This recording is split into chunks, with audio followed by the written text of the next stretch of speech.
I believe we finished presentation one just as we were getting to discussion on the germ theory of disease. We had talked a little bit about how Louis Pasteur had disputed this. Now, let's take a look at the experiments that he performed to actually do this. What he had were some flasks that he filled with a broth solution, and he sterilized that by heating it up. And in a flask that's left open to the air, what would happen is over time you would get fresh microorganisms to grow. So his critics said that broth just gives rise spontaneously to these unseen organisms, whatever they are, but it causes the broth to go bad. To counter this, he sterilized some broth and he sealed the flask so that air couldn't get in, and thus whatever microorganisms were getting in there from dust and things like that couldn't appear. And as time passed in this situation, no new microorganisms appeared. So in this case, critics were saying that there is a quality of life that is in the atmosphere around us. And by sealing the flask off, he had prevented this life force from entering the flask, which then would have led to a spontaneous formation of whatever organisms within the broth. So, to counter these arguments, he devised a system whereby the flask could be left open and exposed to the atmosphere. In this case, what he used was the swan-necked kind of flask. So you can see that it goes up, it's got a curve, it's got another curve, and in a lot of ways, like the little elbow in your sink that prevents materials from coming back up, this prevented microorganisms from coming back through and getting into the broth because they were trapped in that little elbow area.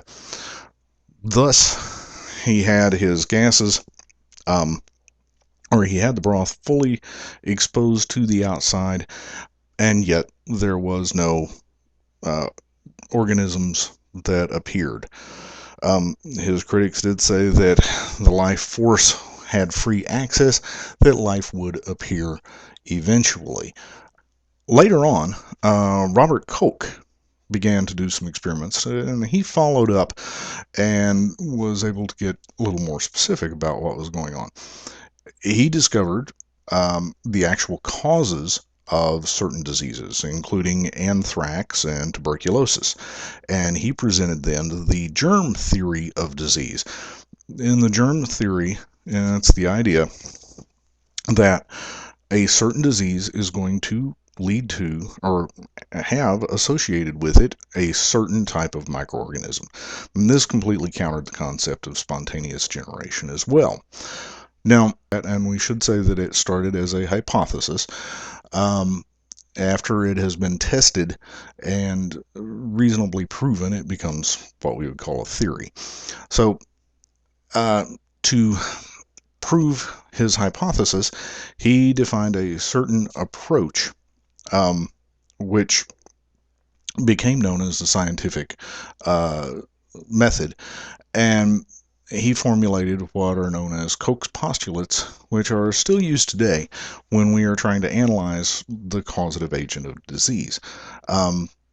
This postulate is used to isolate causative agents, and it really is all of this the root of the scientific method, which gets applied to all sorts of things beyond microbiology.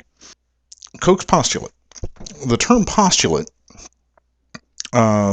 sometimes also referred to as an axiom. It is a starting assumption from which we can make other statements that are logically derived. Now, the assumption itself doesn't have to be self-evident, but I can make assumption A, and if assumption A is correct, then I can predict assumption B. And Koch's postulates, some of them came out of experimental facts. We do this thing so we know this thing happens. Some other are just assumptions that logically follow. Now, Koch and Pasteur both performed experiments which helped develop this scientific method as we know it, and again is continued to use today. These postulates of Koch, the first postulate was the idea that if there is a disease that's caused by microorganisms, then that microbe is going to be present in every person or animal that has that disease. If a sheep has anthrax, for instance, then the next sheep that has anthrax is going to have this same microorganism. The second postulate was that you can isolate those microorganisms from the tissues of a dead animal, or for that matter, a living animal, and you can develop a pure culture of this. And in doing so, you will have something that you can inject into an animal that does not have the disease. Now, if that animal contracts the disease, you should be able to pull out the identical microbes isolated from this second animal that were in the first animal. And so in doing these experiments, he was able to show that, yes, I have an animal that has anthrax. I have a perfectly healthy animal over here. I'm going to give some of the microorganisms that we have found in the animal with anthrax and see if it doesn't cause anthrax in this other animal. And in fact, it did. Um, Doing that, then, he was able to specify that this particular bacillus, which was the only bacillus that was given from the dead animal to the healthy one, was in fact the causative agent of the disease. In doing this, he followed the scientific method. And we use the scientific method in all experiments now. But the first thing in the scientific method is that you have to develop a hypothesis.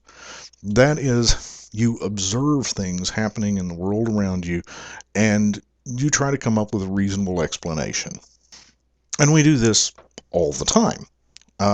For instance, I could have the hypothesis that my gas mileage is going to be better if I use a higher octane gas. Now, I'd have to develop a series of tests or experiments that could refute or confirm my hypothesis. So I would have to have a control group for comparison purposes, and I could only test one variable. So if I took, say, my gas mileage experiment, then I'd have to eliminate all the other variables like air pressure, weather conditions, road conditions. I'd have to drive the same car, etc., etc. And the only thing that I would change would be the type of gas that was put in it. So I would have to have a control group where I had regular gas, and then test would be done on a vehicle that had the higher octane gas.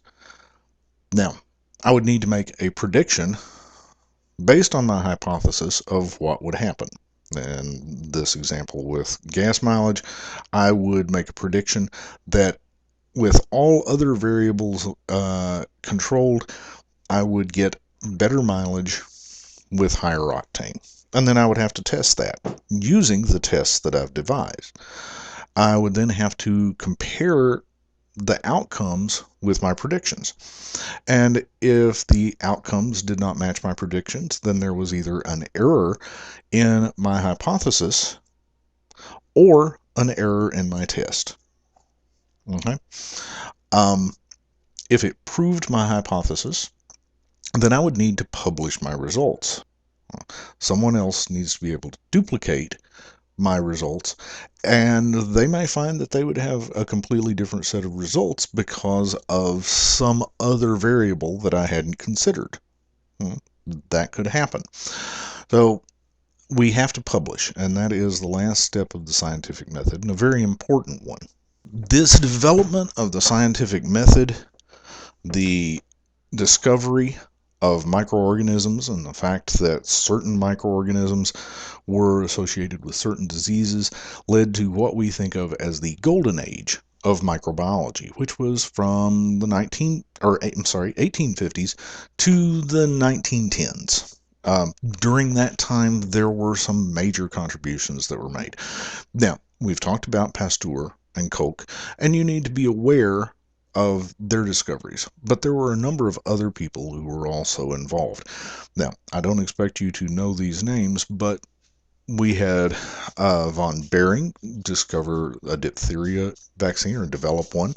Ross discovered that mosquitoes were the vector for malaria.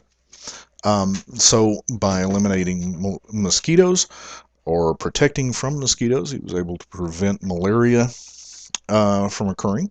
Bruce discovered that tsetse flies were a vector for sleeping sickness. Again, by eliminating those flies, eliminating exposure, you could limit the extent of this disease.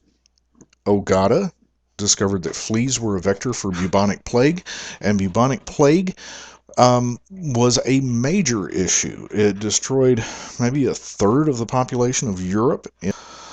Ricketts, who discovered Rocky Mountain spotted fever and was able to identify the causative agent of that, which is now known as a rickettsia. And Reed, the person that Walter Reed Hospital is named after, he found that mosquitoes are a vector for yellow fever. Wingradsky found that certain bacteria use carbon dioxide to make sugars. This means that they can be an important part of the food chain. And Bajerink discovered that some microorganisms will fix nitrogen from the atmosphere. Nitrogen is very important for protein production.